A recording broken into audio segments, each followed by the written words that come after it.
50 Azərbaycanlının orqanları satılıb. Keniyada dəhşətli hadisə. Detalları sizinlə bölüşürəm və hər birinizdən bu videonu bəyənmənizi və bu ana qədər kanalımıza abunə olmamısınızsa abunə olmanızı rica edirəm. Bəli, 24 yaşlı Azərbaycan vətəndaşının beynəlxalq orqan mafiyasının qurbanına çevrilməsi insan orqanlarının qanunsuz alveri ilə məşğul olan böyük bir şəbəkəni ortaya çıxarıb. Məlum olub ki, 50 Azərbaycan vətəndaşı gizli şəkildə Şərqi Afrikaya aparılıb. Keniyada yerləşən özəl klinikada müxtəlif orqanları çıxarılaraq əsasən İsrail vətəndaşlarına köçürülüb. Musavat.com xəbər verir ki, hazırda qanunsuz orqan transplantasiyasına görə Almaniyada məhkəmə prosesi keçirilir. İttihama görə 24 yaşlı Azərbaycan vətəndaşının böyrəyi Keniyada fəaliyyət göstərən özəl klinikada 59 yaşlı Almaniya sakininə köçürülüb. İndi həmin qadın Sabina Fischer-Kugler orqan alverinə təhrik ittihamı ilə mühakimə olunur və onu 5 ilə qədər həbs cəzası gözləyir.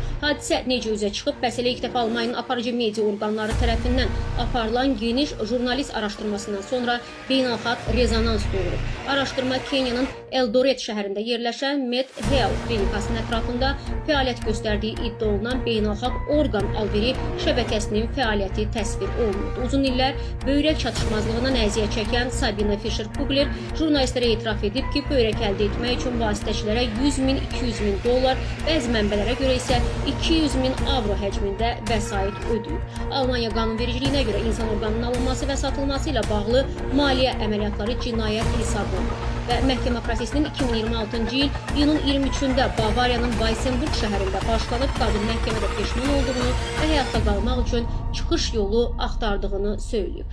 Azərbaycanlı donor kimdir? Araşdırmalarda bəlli olur ki, donor 24 yaşlı Azərbaycan gəncidir. Sabina Fischer-Kugler bildirib ki, əməliyyatdan əvvəl və sonra həmin gənclə cəmi bir neçə dəqiqə görüşüb. Vasitəçilər ona donorla yaxın təmas qurmamağı tövsiyə ediblər.